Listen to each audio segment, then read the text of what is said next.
Yeah, so this demand savings example, this is specific to LED grow lighting.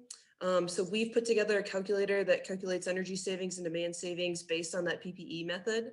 And we have taken the approach of using a waste heat for demand factor versus using the actual HVAC equipment efficiency. That was a decision that was made between us, the implementation contractor, and then our evaluator.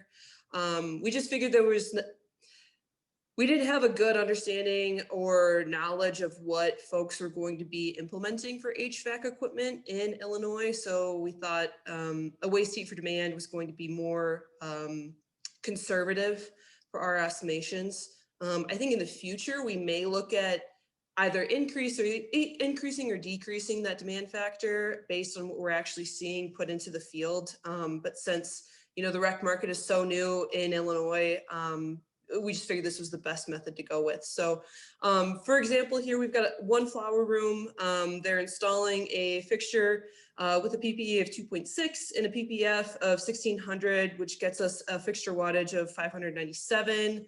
You can see demand savings here, just about 60 kW, and that's for one flower room. So really high demand savings. Peak savings for our area is 45 kW. So, LEDs are absolutely great opportunities for demand savings.